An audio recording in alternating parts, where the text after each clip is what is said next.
bicara. Ketika saya sowan untuk boyong dan izin untuk menikah, jawabannya cuma satu. Lakonono ilmu sing mbok olehi nang pondok.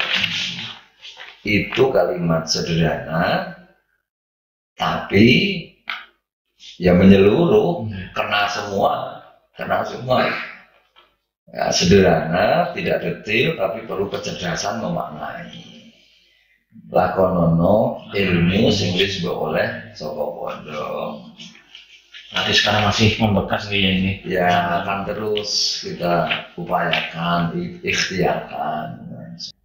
Perlu teman-teman kader Nahdlatul Ulama, putra-putri kader Nahdlatul Ulama untuk tetap istiqomah, punya keyakinan yang kuat bahwa memondokkan anak itu adalah sebuah solusi bagi pendidikan masa kini. Menyekolahkan anak di lembaga-lembaga pendidikan yang bernuansa pondok pesantren itu juga sebagai solusi terhadap pendidikan masa kini. Tidak usah khawatir anak jenengan nanti tidak bisa bekerja. Tidak usah khawatir anak jenengan nanti tidak akan mampu meraih masa depan cemerlang. Kita banyak teman-teman kita itu yang alumni pondok pesantren, alumni madrasah, tapi cukup memberikan warna dalam membangun bangsa dan negara. Bismillahirrahmanirrahim. Assalamualaikum warahmatullahi wabarakatuh. Masih bersama saya Mr. Muse.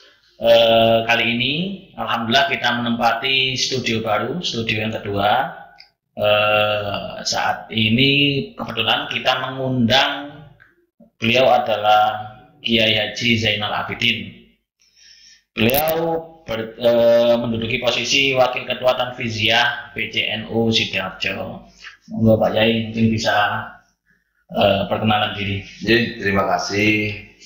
Saya biasa dipanggil dengan sebutan Kang Zainal karena memang itu sebutan yang sangat enak dirasa karena tidak ada sekat-sekat antar kader yang itu menjadi kegiatan kita sehari-hari.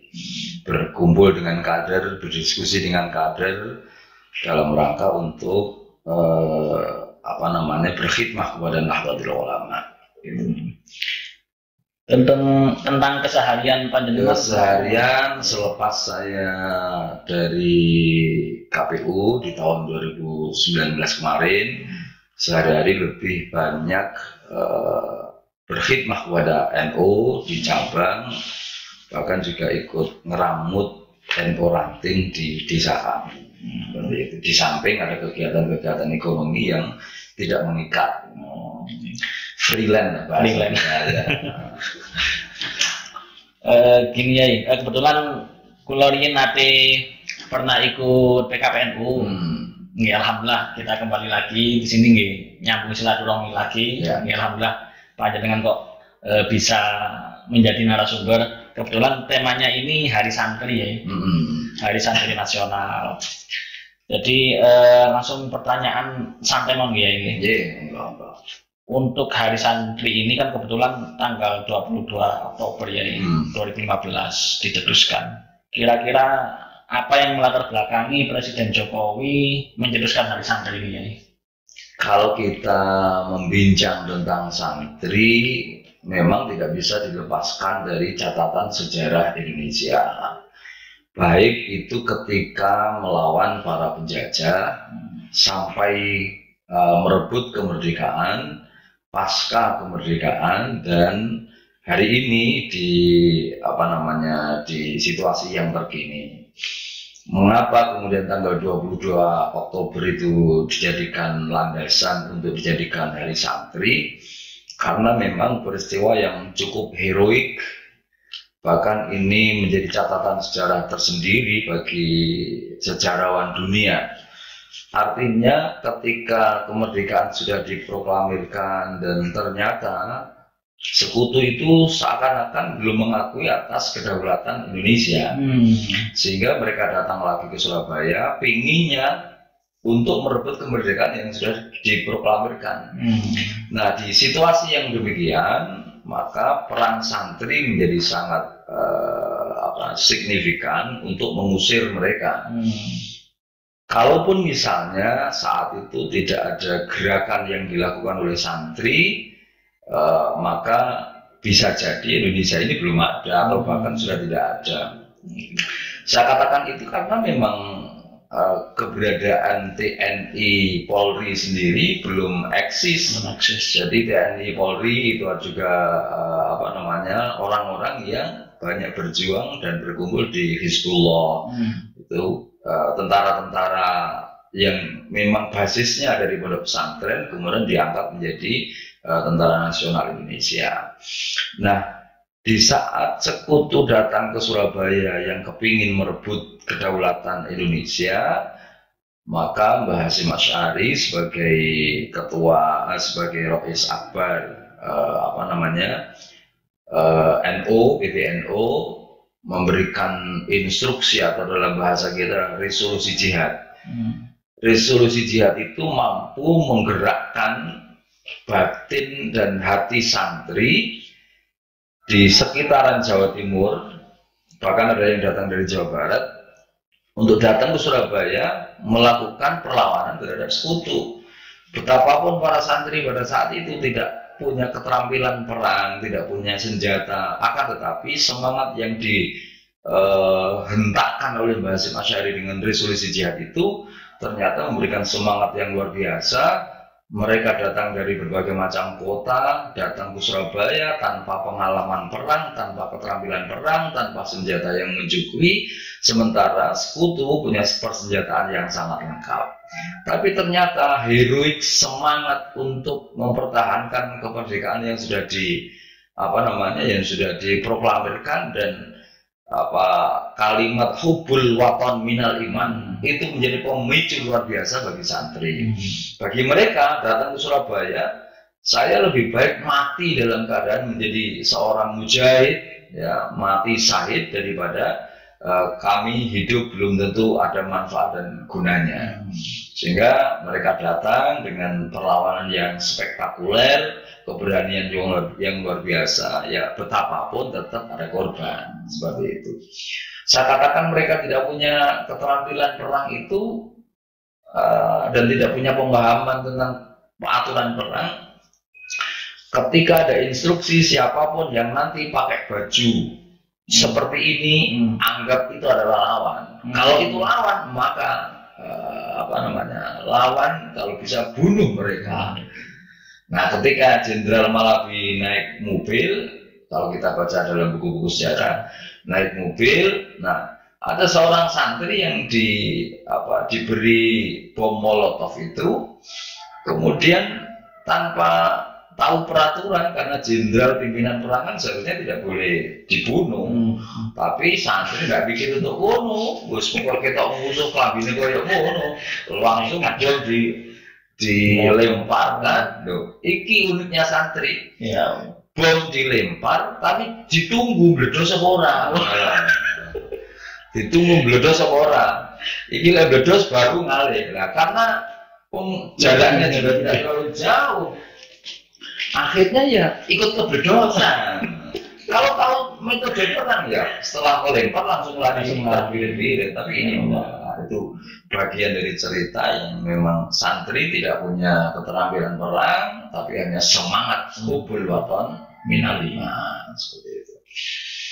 Jadi memang lengkap ya ini. Mulai dari jasa santri, perjuangan, terus dilanjut mengisi kemerdekaan ini ya. Memang peran santri itu sangat dominan ketika mengisi kemerdekaan sekaligus perjuangan ini. Iya, ya misalnya kita buka buku sejarah, siapa sih tokoh-tokoh pahlawan nasional? Mereka sebenarnya kan santri semua. Bahkan Nahdlatul Ulama itu didirikan, itu pun tujuannya jangan macam-macam, didirikan untuk mempercepat terjadinya kemerdekaan Indonesia. Tujuan utama mempercepat kemerdekaan Indonesia. Karena konsep berpikirnya ketika Indonesia sudah merdeka, maka gerakan dakwah, harokah dakwah ini akan lebih mudah, lebih leluasa bila dibandingkan ketika belum merdeka. Dan itu tidak hanya itu, jadi sebelum kemerdekaan melawan penjajah, kemudian mengupayakan untuk menjadi merdeka, karena ketika merdeka sampai penyusunan Piagam Jakarta macam-macam ini kan tetap ada keterlibatan santri, bahkan keterlibatan Mbah Hashim dalam pengambilan kebijakan negara yang itu kebijakan-kebijakan yang sifatnya sangat urgent di negara. Keterlibatan Mbah Hashim sangat luar biasa. Pasca kemerdekaan sampai kemudian ada peristiwa G30 SPKI, itu santri yang punya peran cukup. Dan sampai hari ini organisasi yang masih tetap eksis, tetap konsisten membela negara kesatuan Republik Indonesia adalah santri yang ada di Nahdlatul Ulama. Terus ini ya yang paling menarik, peran ulama juga ada kok. Kenapa nggak ada hari ulama atau hari yai atau hari ustadz ya? Ini kok malah memilih hari santri? Iya, karena memang bagaimanapun ulama itu ya santri, asalnya juga santri, kiai asalnya juga santri.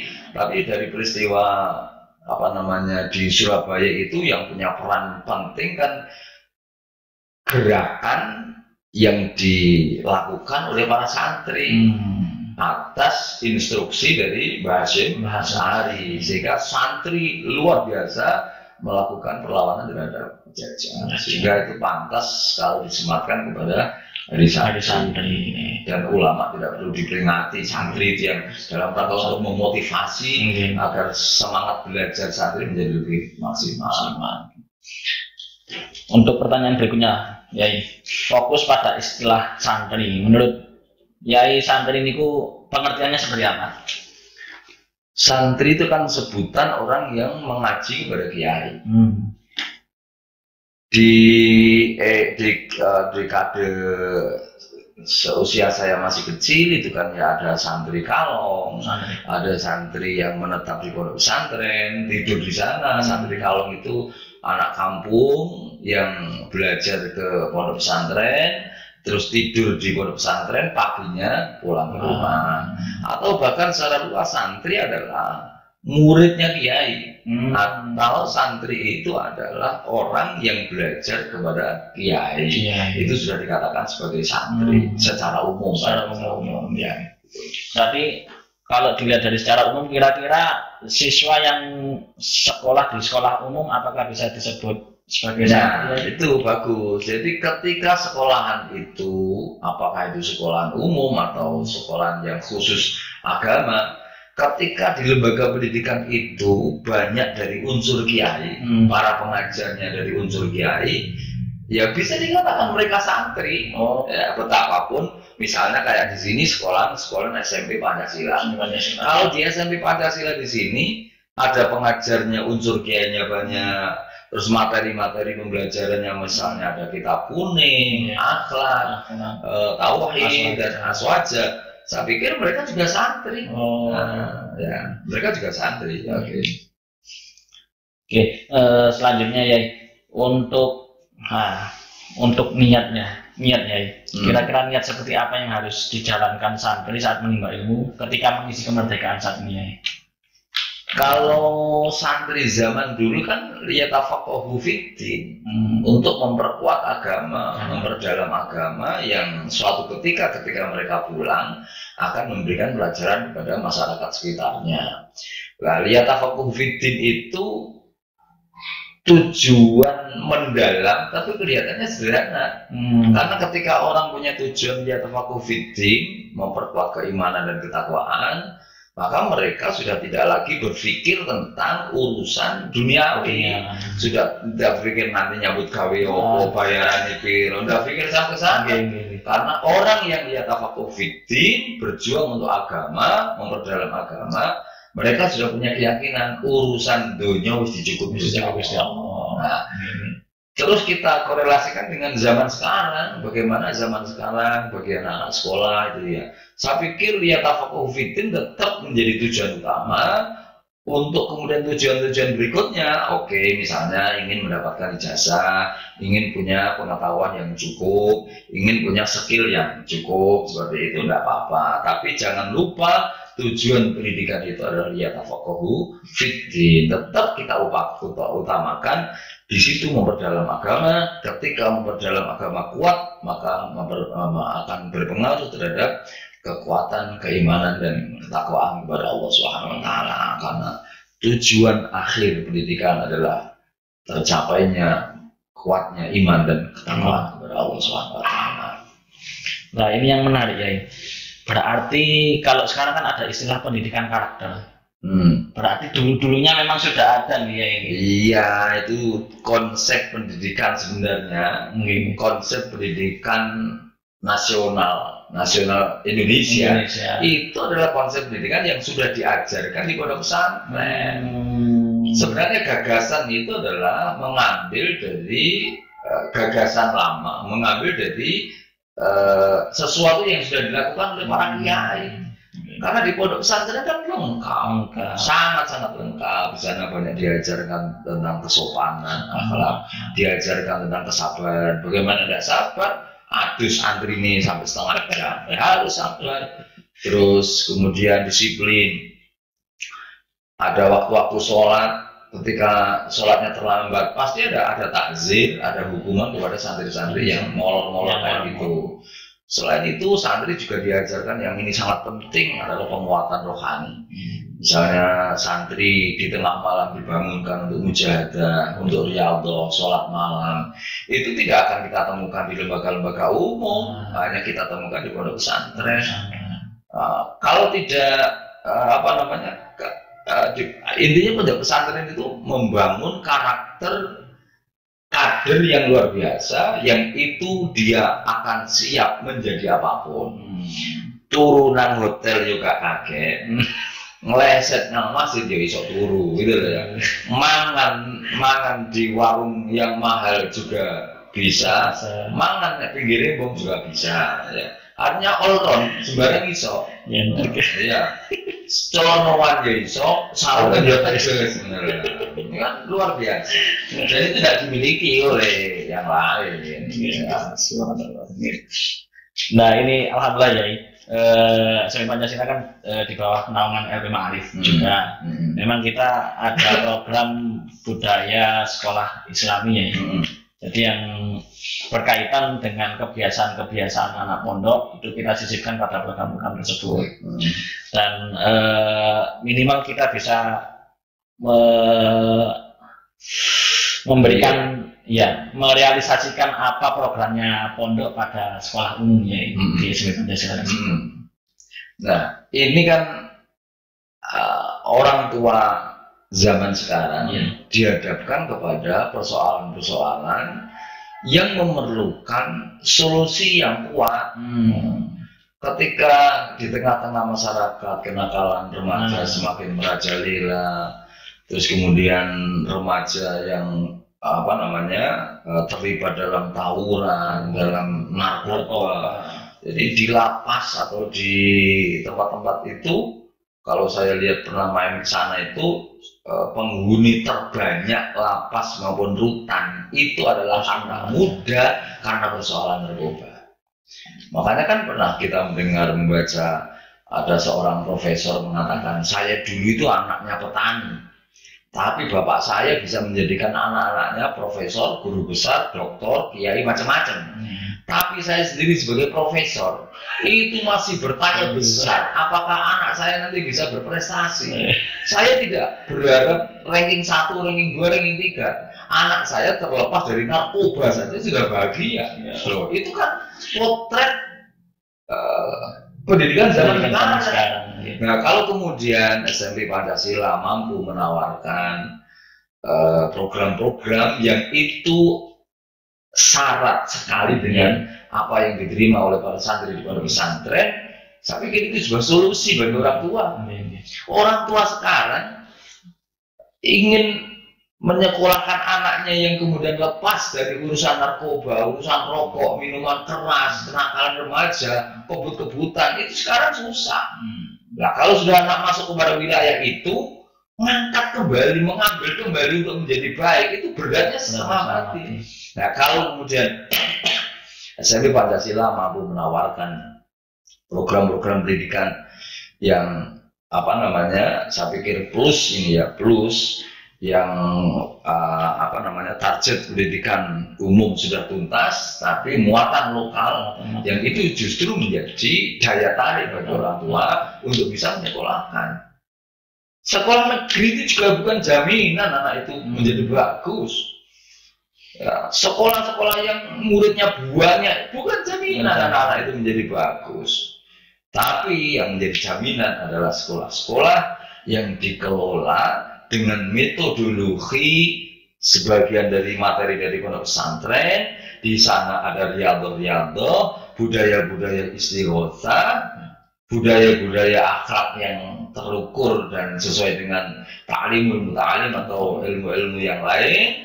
Saya pikir itu juga sebuah jalan keluar, jawaban atas keresahan persoalan anak muda saat ini bagi orang tua. Artinya orang tua harus cerdas memilih lembaga pendidikan. Ojo megur sekolahnya sing bayar larang, itu baru dia bangga. Sekolah masuk sekolah negeri dia bangga. Belum tentu mereka nanti akan menjadi anak-anak yang bagus.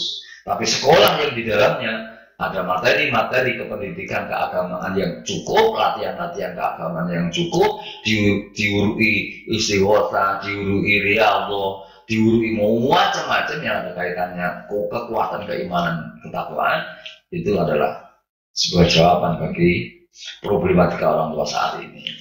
Alhamdulillah ya, sekolah kita sebelum corona kemarin itu sudah 2 tahun yang lalu. Ketika sepulang selesai pelajaran jam 12, anak-anak kan dikirim ke masjid untuk sholat duhur. Setelah itu anak-anak diajak mengaji kitab kuning ya, kitab kuning Fasoya dan Adabul Ta'lim Ta'lim. Nah, itu. Jadi memang kita fokusnya untuk mengarah ke pendidikan karakter akhlakul karimah ibu ya. Artinya tidak harus meng-create materi-materi pelajaran diarahkan kepada pembentukan karakter, tapi secara khusus sudah dibangun melalui tambahan ilmu pembiasaan setelah sholat duhur ya. Setelah sholat duhur itu bagus kan. Kalau itu dilakukan secara istiqomah, yakini ini perlu kepada guru-guru dan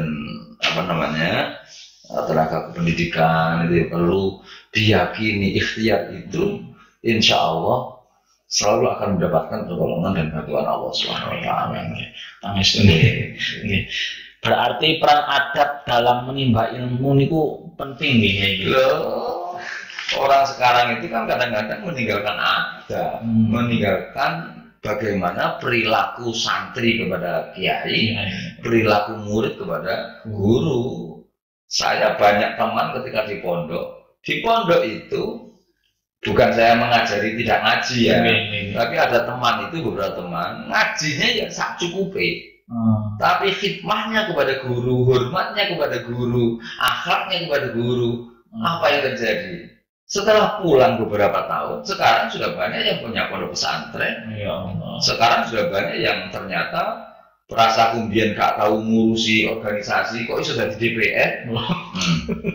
Karena apa? Buah dari khidmah, takzim kepada guru. Nah, kalau itu dibangun di sebuah lembaga pendidikan, ada sebuah jaminan mereka nanti keluar akan menjadi anak-anak yang soleh dan solehah, dan yang paling penting orang tua itu mengharapkan sebuah keberhasilan. Anaknya hasil, apakah hasil dalam ketokohan masyarakatnya atau hasil dalam urusan ekonomi jabatan dan kedudukannya, orang tua sangat bahagia itu, dan itu bisa dibentuk melalui pembentukan akhlak ketika sekolah. Jadi pengaruhnya sangat-sangat signifikan. Orang pintar di sekolah ranking 1, ranking 2, ranking 3 belum tentu jaminan masa depannya sukses. Ya, berarti kalau dibandingkan antara pendidikan ala barat ya, dengan pendidikan santri yang menurut taklim muta'alim itu beda banget ya, jauh bertolak belakang. Ala barat konsep yang digunakan adalah rasional. Kalau kita kan selain rasional, kita juga kekuatan batin, terus kemudian keagamaan itu dirangkum jadi satu. Lebih-lebih di pondok pesantren, ramuan itu akhirnya menghasilkan lulusan santri yang luar biasa tadi. Terus hubungan tadi masih penasaran saya, sikap tawadhu kepada guru nih loh, kok sakit menjadikan santri sukses niku? Ya karena pauna Allah, siji pauna Allah. Nomor loro nih, kiai itu dongane mandi. Jadi kiai itu doanya akan terus mengalir kepada santri. Nggak mungkin kiai itu dongane anak dhewe tok. Kiai pasti mendoakan kepada santri, dan santri aktif juga mendoakan kepada para alumni. Jadi ikatan psikologis dan emosi itu sangat erat sekali antara kiai santri. Sebenarnya kiai tidak ingin dihormati luar biasa, tapi itu bagian ajaran yang diajarkan oleh para salafus soleh, bahwa santri dengan kiai itu memang beda. Takzim kepada kiai tidak minta ditakzimi, tapi santri sendiri harus berlaku takzim kepada kiai. Guru tidak minta dihormati atau tidak gila hormat, tapi murid sendiri harus pengertian, harus hormat kepada guru. Zaman sekarang kan banyak murid-murid di tengah jalan, halo pak, halo pak, pagi pak. Nah itu kan sudah jauh dari akhlak yang orang yang mencari ilmu. Nah, kalau SMP Pancasila ini mampu menawarkan konsep akhlak seperti itu, menurut saya, keyakinan saya sih nanti akan mampu memproduk atau output, anak itu akan menjadi output yang punya akhlak yang bagus, dan itu menjadi modal dasar bagi mereka untuk melanjutkan pendidikan ke jenjang yang lebih atas. Nah ini berkaitan dengan adab, otomatis ada kaitannya dengan sanad keilmuan. Ya. Sanad keilmuan dari guru bisa saya petik sebuah hikmah, berarti memang guru atau yai mendoakan murid, dan sudah seharusnya juga murid mendoakan yai atau guru. Wajib. Jadi murid anak yang wajib didoakan itu ya orang tua sama guru. Ya orang tua sama guru itu wajib. Nah kalau dicarikan korelasinya, antara tawadhu, ya tawadhunya murid guru, ya itu juga tidak lepas dari doanya guru, pertolongannya Allah, karena berperilaku seperti itu kan pasti akan didampingi pertolongan Allah, sehingga support untuk menjadi orang sukses akan menjadi berpeluang daripada mereka yang tidak melakukan seperti itu. Terus tentang ini ya, untuk saat ini kan sudah gembar-gembor anak-anak itu ya, hubul waton minal iman. Ya. Peran santri dalam mengisi hubul waton minal iman ini di zaman now ini seperti apa ya? Kira-kira konsep hubul watan minal iman itu kan memang ditelurkan oleh Mbah Hasyim Asy'ari.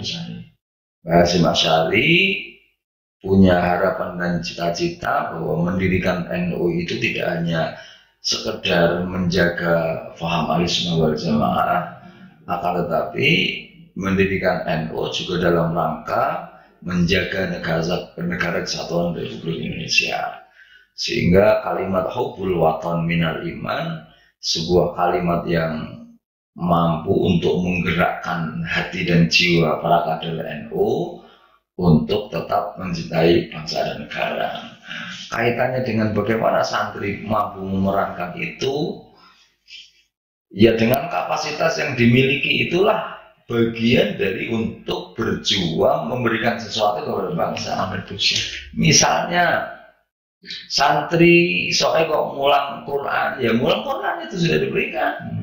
Santri isok kok mulang silat, pencak silat, ya berikan.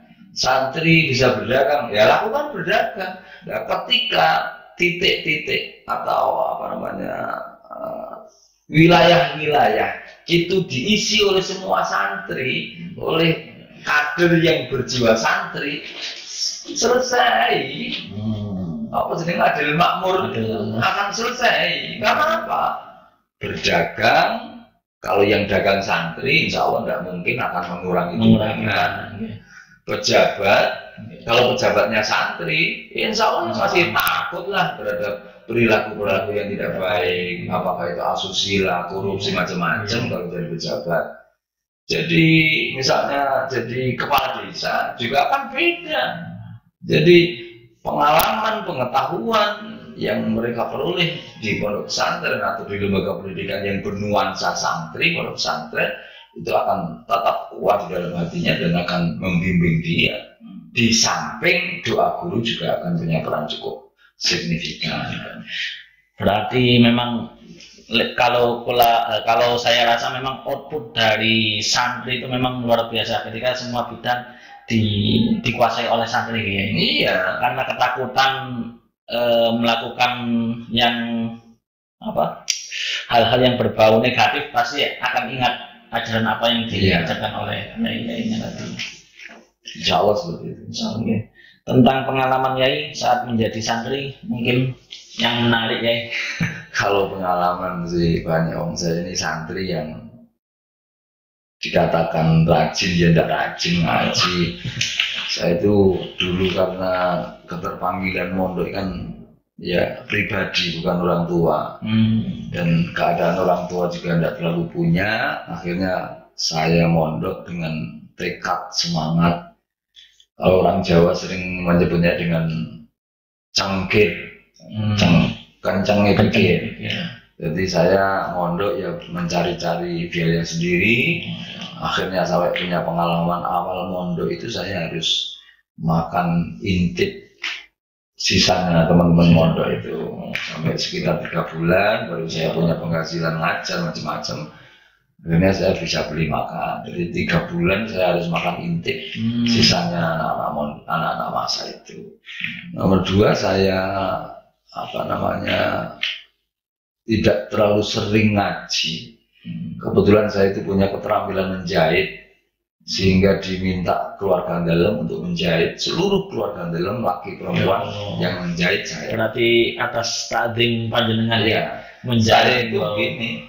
Kalau seminggu kok tidak ditelepon dari dalam, gelisah saya. Oh ya Allah. Gelisah saya itu apa, jahitan saya nggak enak, kurang bagus sehingga beliau tidak mau menjahitkan ke saya lagi. Dan jahit itu bukan untuk dalam rangka mencari duit lah ya, untuk khidmat, memang untuk khidmat. Nah, sementara alhamdulillah setelah mondok 7 tahun walaupun tidak terlalu pinter itu kan bisa berkiprah di masyarakat, ya berkiprah di NU mulai dari ranting, ketua MBC sampai kemudian sampai sekarang menjadi wakil ketua PCNU. Ya alhamdulillah juga kok ya isok dari KPU. Itu kan dari kampus yang kecil, belum banyak mahasiswa, tapi ternyata mampu bersaing dengan alumni kampus-kampus besar. Karena satu barokah ya. Jadi KPU mulai 2003 sampai 2019 itu kan sudah kelebihan lah ya. Dulu mondoknya di mana ya? Di Pondok Pesantren Al-Khazini Buduran. Oh, Al-Khazini. Ya. Yai Asep. Bukan. Yai mulai dari Yai Abbas. Oh, Yai Abbas. Kemudian Yai Mujib. Yai Abbas, putranya Yai Mujib. Ya, zaman saya adalah zamannya Yai Mujib. Tahun pinten ya? Saya mondok tahun 90 atau 89 akhir Desember. Terus kemudian September 97 saya nikah. Pulang ke Kediri seminggu langsung nikah. Ya. Jadi nikah tidak punya pekerjaan. Tapi akhirnya juga eksis berkat apa? Barokah mondok. Cerita yang mungkin cukup unik ketika saya mondok ya. Karena saya itu kan anaknya orang nggak punya, sehingga saya biasa bagian masak. Sementara teman-teman sing duwe beras, sing duwe duit, itu urunan. Aku sebagian masak. Karena bagian masak terus menerus, kadang-kadang di komponi gak karu-karuan. Suatu ketika ada pikiran jelek. Jadi ketika masak, saya carikan sandal jepit. Sandal jepit saya sucikan, saya irisi cili-cili, tipis-tipis, tak campur kalau sambal terong. Wes, sambal pedes. Nah, ketika makan, saya bilang ini ada telurnya, ada kelangnya, Jadi kan kenyil-kenyil kan. Saya pasti kan kenyil-kenyil. Wes, panas, pedes, woyan mangan. Kalau saya pinggerenjel ya kasih sini. Selesai makan saya ceritakan. Enak enak. Ngerti yo, sing gerenjel mau sandal jepit tak irisi, mbok ngakal luar biasa. Dan itu tidak apa-apa. Tidak sakit, teman-teman yang makan satu lengset nggak ada yang sakit. Berarti uniknya pondok pesantren. Kalau istilah sekarang itu ngeprank ya ini. Memberikan jebakan. Iya, ngeprank ya. Terkait mungkin ada petua atau nasihat yang selalu panjenengan ingat Yai, saking ustadz atau Yai yang masih relevan dengan sekarang, pesan-pesan dari Yai panjenengan. Kiai itu Al-Ghafurlah itu kan tidak terlalu banyak bicara. Ketika saya sowan untuk boyong dan izin untuk menikah, jawabannya cuma satu. Lakonono ilmu sing mbok olehi nang pondok. Itu kalimat sederhana tapi ya menyeluruh, kena semua. Ya, sederhana, tidak detail tapi perlu kecerdasan memaknai. Lakonono ilmu sing wis mbok oleh saka pondok. Nanti sekarang masih membekas ya ini. Ya akan terus kita upayakan, ikhtiarkan. Terakhir ya, pesan-pesan positif untuk santri-santri Indonesia ya. Terima kasih dari santri nasional ini. Perlu teman-teman kader Nahdlatul Ulama, putra-putri kader Nahdlatul Ulama untuk tetap istiqomah, punya keyakinan yang kuat bahwa memondokkan anak itu adalah sebuah solusi bagi pendidikan masa kini. Menyekolahkan anak di lembaga-lembaga pendidikan yang bernuansa pondok pesantren itu juga sebagai solusi terhadap pendidikan masa kini. Tidak usah khawatir anak jenengan nanti tidak bisa bekerja. Tidak usah khawatir anak jenengan nanti tidak akan mampu meraih masa depan cemerlang. Kita banyak teman-teman kita itu yang alumni pondok pesantren, alumni madrasah, tapi cukup memberikan warna dalam membangun bangsa dan negara. Oke, sekian pemirsa pesan-pesan yang bisa kita peroleh tadi cukup mengesankan. Yang pertama adalah seperti apa yang diucapkan oleh Yai Zainal terkait pesan-pesan tadi, lakonono ilmu sing mbok olehi nang pondok. Dan juga ada hal yang menarik, nggak usah takut ketika lulus menjadi santri karena semua sudah diatur oleh Allah Subhanahu wa taala karena berkaitan dengan doanya Yai dan doanya murid kepada Yai. Oke, sekian dari saya Mr. News, saya akhiri. Wassalamualaikum warahmatullahi wabarakatuh. Salam SMP Pancasila, Los Gareng.